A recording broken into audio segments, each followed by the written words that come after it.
Hoy continuaremos con la serie La Supremacía de Jesucristo. El tema específico que vamos a estar compartiendo es Jesucristo, mediador de un mejor pacto. Y estaremos en el capítulo 8, verso 6 hasta el verso 13. El autor de esta carta ha venido demostrando la superioridad de Jesucristo sobre los ángeles, sobre Moisés, Josué, Leví, además de mostrar la calidad moral de éste sobre los otros sumos sacerdotes. Al comenzar el capítulo 8 nos dice que el sumo sacerdote que tenemos se sentó a la diestra del trono de la majestad en los cielos, en el verdadero tabernáculo que levantó el Señor. Este lugar donde Jesucristo está sentado nos muestra el grado al que fue exaltado por el Padre, ya que Él aceptó la consumación de su obra. Ningún sumo sacerdote de Israel se sentó sobre un trono, y mucho menos a la diestra del trono de la majestad en los cielos. Solo nuestro gran sumo sacerdote podía hacerlo, porque Él era tanto rey como sumo sacerdote según el orden de Melquisedec. Ahora en el capítulo 8 y en el verso 6 el autor hace una declaración primordial. Pero ahora, tanto mejor ministerio es el suyo, cuanto es mediador de un mejor pacto establecido sobre mejores promesas. Dicha declaración nos habla de mejor ministerio, mejor pacto y mejores promesas. ¿Cuál es este mejor ministerio que Cristo ha recibido? La palabra ministerio está relacionada con el trabajo en el tabernáculo o santuario. Y nuestro verdadero sumo sacerdote ministra eternamente en el verdadero santuario que está en el cielo en base a su único y excelente sacrificio. El santuario terrenal, hecho por Moisés con los sacerdotes y los sacrificios, eran simplemente una copia o sombra de lo que había de venir. En contraste con este ministerio terrenal, el que está sentado a la diestra del Padre sirve en el tabernáculo divino construido por la mano del Señor, no por manos humanas. Pero, ¿por qué es un mejor ministerio? El autor en el verso 6 nos dice, cuanto es mediador de un mejor pacto. El ministerio de nuestro Señor Jesucristo es más excelente que el de los sacerdotes del Antiguo Testamento porque es mediador de un pacto superior. En el verso 7 el autor nos habla de primer pacto y segundo pacto. El primero, según el verso 9, refiriéndose al pacto que Dios hizo con el pueblo que Él mismo libró de Egipto. Y el segundo pacto o nuevo pacto, como dice el verso 13, hace referencia a aquel del cual Cristo es mediador. El ministerio de Cristo es mejor esencialmente porque el pacto del cual Él es mediador es mejor que el primero. Ahora bien, surge otra pregunta. ¿Por qué el nuevo pacto es mejor que el antiguo pacto? El escritor responde, porque está fundado en mejores promesas. Él usa el Antiguo Testamento mismo y específicamente al profeta Jeremías como base para defender su declaración. El verso 7 nos dice, si aquel primero hubiera sido sin defecto, ciertamente no se hubiera procurado lugar para el segundo. Era necesario hacer un segundo pacto porque el primero tenía defecto. ¿Cuál era este defecto que el primer pacto tenía? El verso 9 nos responde, no como el pacto que hice con sus padres el día que los tomé de la mano para sacarlo de la tierra de Egipto, porque ellos no permanecieron en mi pacto y yo me desentendí de ellos, dice el Señor. Según lo mostrado en el texto, no estaba en Dios la deficiencia, sino en el pueblo que no permaneció en el pacto, a pesar de todo lo que Dios había hecho por ellos.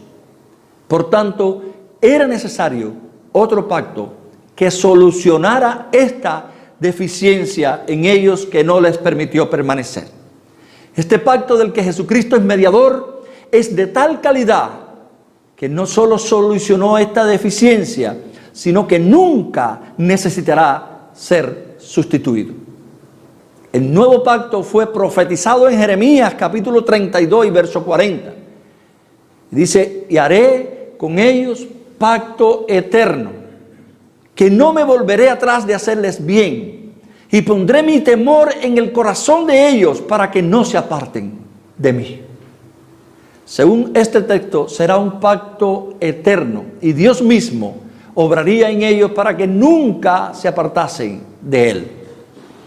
Pero, ¿cuáles son las mejores promesas en las que se basa este pacto? De manera general, el énfasis de este nuevo pacto está sobre lo que Dios habría de hacer para con su pueblo. El autor, en los versos del 10 al 12, y citando Jeremías 31, los versos 33 y 34, nos muestra cuáles son estas mejores promesas. La primera, que aparece en el verso 10, dice, pondré mis leyes en la mente de ellos y sobre su corazón las escribiré. Esta promesa está haciendo referencia a la obra transformadora de Dios en ellos, es decir, la promesa de un cambio interno. En el antiguo pacto, la ley escrita en las tablas de piedra no pudo cambiar sus corazones. Y Dios prometió escribir en las mentes y los corazones de cada integrante del nuevo pacto su amor por la ley. Sí, mis hermanos, la ley de Moisés no pudo proporcionar el poder necesario para obedecer. Y precisamente el nuevo pacto nos proporciona ese corazón nuevo y esa disposición interna para obedecer. Las expresiones mentes y corazones representan el ser interior del hombre. El pueblo de Dios experimenta el poder penetrante de la palabra de Dios de tal modo que su ley llega a ser parte de su conciencia. La segunda promesa en el verso 10 también dice, y seré a ellos por Dios, y ellos me serán a mí por pueblo.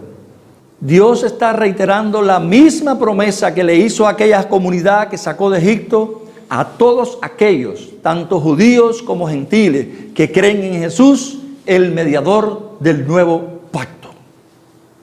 La tercera promesa aparece en el verso 11. Y ninguno enseñará a su prójimo, ni ninguno a su hermano, diciendo, conoce al Señor, porque todos me conocerán, desde el menor hasta el mayor de ellos. El texto nos habla de una relación íntima con Dios por medio del conocimiento de quién es Él y lo que ha hecho por su pueblo.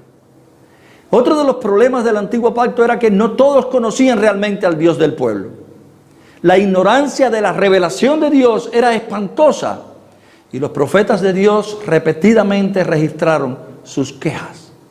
Hoy, hasta los nuevos en la fe pueden y están equipados para dar testimonio de Él. La cuarta promesa está en el verso 12. Porque seré propicio a sus injusticias, y nunca más me acordaré de sus pecados y de sus iniquidades.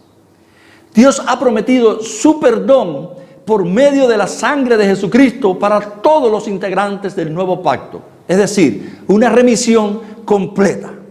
Él no guardará nuestros pecados para traerlos en contra nuestra en el día del juicio. Cuando Dios perdona el pecado, lo hace no volviendo a acordarse nunca más de él. Por tanto, la persona perdonada por Dios es aceptada como si nunca hubiese cometido pecado alguno. Que Cristo inauguró un pacto nuevo por el que nos ofrece perdón eterno, significa que el cristiano ya no tiene que cumplir con ritos legalistas. Ahora debe confiar en que Dios va a cumplir con esa promesa. Mis hermanos, Dios nos trata basándose en su gracia y misericordia y no en la ley ni en nuestros méritos. El verso 13 señala, al decir nuevo pacto, ha dado por viejo al primero, y lo que se da por viejo y se envejece está próximo a desaparecer. El nuevo pacto ha dado por viejo al primero. En Cristo el nuevo pacto ha llegado a ser realidad. En consecuencia, el antiguo pacto es obsoleto. Lo defectuoso del antiguo pacto fue totalmente eclipsado por la suficiencia de Cristo. nuestro eterno sumo sacerdote en el cielo, nos sostendrá en medio de los días difíciles por los que atravesamos. Por tanto, pongamos la mirada en Jesucristo. En Él podemos estar confiados. Mis hermanos, aunque el nuevo pacto de gracia nos libra de la ley de Moisés, no nos da libertad para desobedecerle a Dios y pecar. Dios todavía desea que la justicia de la ley se cumpla en nosotros a través del Espíritu Santo. Que el ministerio de Cristo se está llevando a cabo en el tabernáculo real que está en el cielo, nos lleva a no confiar en las cosas pasajeras de este mundo que están por terminar, sino a depositar toda nuestra confianza en lo real, en lo celestial. Edifiquemos nuestra vida sobre la permanencia de lo eterno y no en la inestabilidad de lo temporal. Agradezcamos la fidelidad de Dios en el cumplimiento de sus promesas hechas a su pueblo. Que Dios les bendiga.